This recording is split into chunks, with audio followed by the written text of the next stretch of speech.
அடிப்படையிலே தத்துவம் என்றால் உண்மையை காணுகிற முயற்சி. நான் போன முறை உங்களுக்கு சொன்னேன், ஒரு புள்ளியிலே இருந்து கோடு ஆரம்பித்தால் அது எங்கே முடியும், அது அதனுடைய தொடக்க புள்ளிக்கு வர வேண்டும்.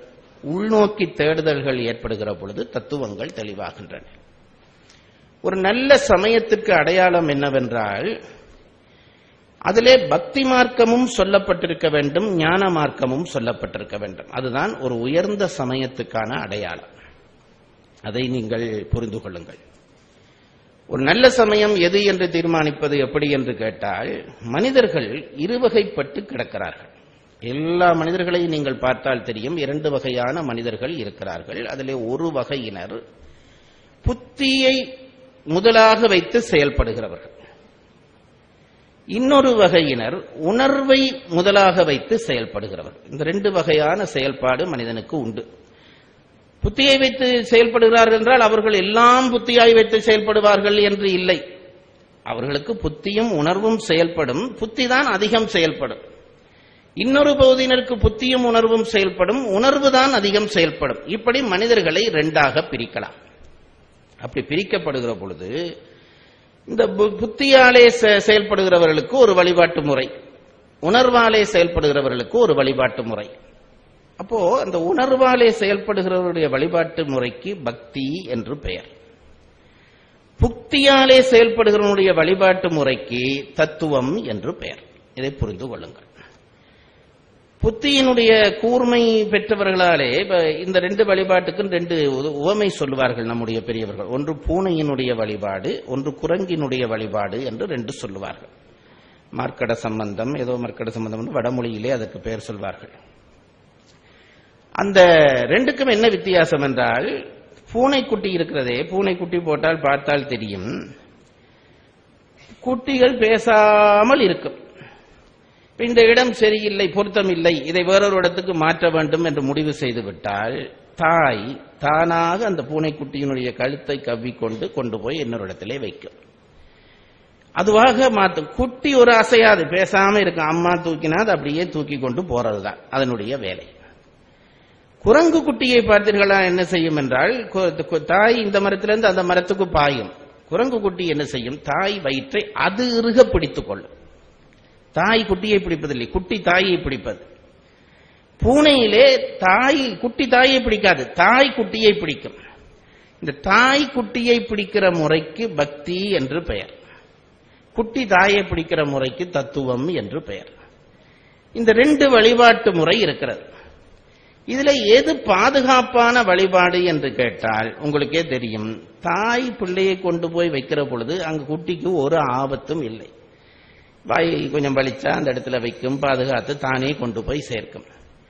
தாயினுடைய வயிற்றை பிடிக்கிற குட்டி இருக்கிறது, தாய் பாய்கிற பொழுது தப்பித்தவறி கையை விட்டால் குட்டி தொப்பென்று விழுந்து இறந்து போய்விடும்.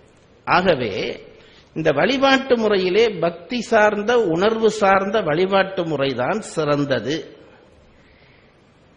தத்துவம் சார்ந்த வழிபாட்டு முறை இருக்கிறது, இந்த குட்டி தாயை பிடிப்பது போன்று, அது அவ்வளவு சிறந்த வழிபாடாக இதை ஏற்றுக்கொள்வது இல்லை.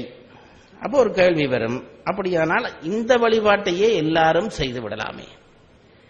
பக்தியான வழிபாட்டு முறை ஒன்று இருக்கிறது அல்லவா, பக்தி நிலை, அதுவே எல்லாரும் செய்தால் செய்யக்கூடாதா என்று கேட்டால் செய்தால் நல்லதுதான், ஆனால் செய்ய முடியாது. ஏனென்றால் மனிதர்கள் இயல்பாலே வேறுபட்டு கிடக்கிறார்கள். உணர்வு சார்ந்து இருக்கிறவனாலே புத்தி செயல்பாட்டை அங்கீகரிக்க முடியாது, புத்தி சார்பு பெற்றவனாலே உணர்வு செயல்பாட்டை அங்கீகரிக்க முடியாது. ஏன் என்று கேட்டால் அது பிறப்பு ரகசியம். ஒருத்தனுக்கு பாயசம் பிடிக்கிறது, இன்னொருத்தனுக்கு காரமான ஒரு உணவு பிடிக்கிறது. இவனேன் இந்த இனிப்பு உணவை உண்கிறான், இவனேன் கார உணர்வை உண்கிறான், இது ரெண்டுக்கும் ஒரு ஆராய்ச்சி பண்ணி எது நல்லது என்று சொல்லி அப்ப எல்லாருமே இனிப்பை தின்னென்றால் சொல்லலாம், தின்ன முடியாது. அவனவன் தன் ருசிக்குரியதைத்தான் தின்பான். ஆகவே ஒரு சபையிலே இனிப்பு தான் நல்லதுன்னு தனியா பாயாசம் வைக்கவும் முடியாது, காரம் தான் நல்லதுன்னு தனியா பஜ்ஜி வைக்கவும் முடியாது, ரெண்டும் வைக்க வேண்டும். அப்பதான் அவனவன் விரும்பின உணவை அவனவன் சாப்பிடலாம். அதனாலே தான் நம் சமயம் என்ன செய்தது, ரெண்டு முறையையும் அங்கீகரித்தது. தத்துவ முறையையும் அங்கீகரித்தது, பக்தி முறையையும் அங்கீகரித்தது. பக்தி அனுபவம், தத்துவம் புத்தி, அதை நல்லா புரிஞ்சு கொள்ள வேண்டும். அதனால எதுக்கு முதலிடம் கொடுத்தார்கள் என்றால் பக்திக்குத்தான் முதலிடம் கொடுத்தார்கள். புத்தியாலே ஒரு விஷயத்தை நிரூபிக்கிற பொழுது அனுபவம் இல்லாத அறிவு பயன் இல்லாதது. இப்ப நான் தத்துவத்தை பற்றி இவ்வளவு பேசுறேனே, எனக்கு தத்துவ அனுபவம் இல்லை, அது வெறும் வெறும் காகித விளையாட்டு, ஏட்டுச்சுரைக்காய். அப்ப இதை நிறுவ வேணுமானால் ஆறாவது ஒரு அனுபவஸ்தனுடைய மேற்கோள் சொல்லாமல் நான் மேலே போக முடியாது. நான் சொன்னது சரி என்பதற்கு அனுபவஸ்தன் ஒருத்தன் நான் இது பார்த்து தான் இருக்கேன் சார், இது சரி என்று சொன்னா அதுக்கு அப்பதான் நான் சொன்னது சரி என்று அங்கீகரிக்கப்படும். ஆகவே தத்துவவியலாளர்கள் தங்களுக்கு மேற்கோளாக பக்தியியலாளர்களுடைய கருத்தை தான் எடுத்து சொல்லிக் கொண்டு போவார்கள். இது ஒரு அடிப்படை. அதனாலேதான் நம்முடைய சமயம் என்ன செய்தது, 2 எல்லையையும் தொட்டது. உடனே ஒரு குழப்பம் வரும்.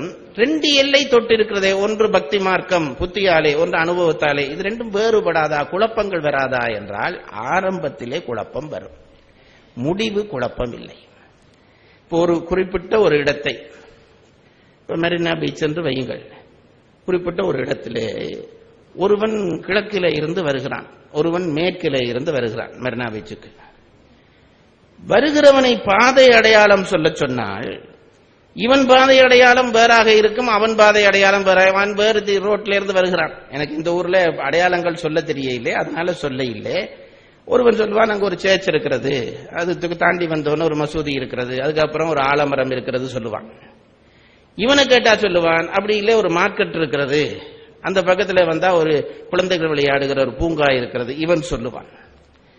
எங்கடா 2 பேரும் போறீர்கள் என்று கேட்டால் பீச்சுக்கு போறேன்றான். 2 பேர் பாதையிலையும் அடையாளம் வேறு வேறாய்த்தான் இருக்கிறது. அப்போ ஆரோ ஒருத்தன் போன பாதை பிழை என்று சொல்ல முடியுமா?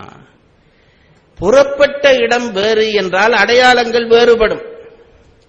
இவன் புறப்பட்ட இடம் வேறு, இவன் புத்தி என்ற பாதையிலே வருகிறான், இவன் உணர்வு என்ற பாதையிலே வருகிறான், ஆரம்பத்திலே வேறுபடும்.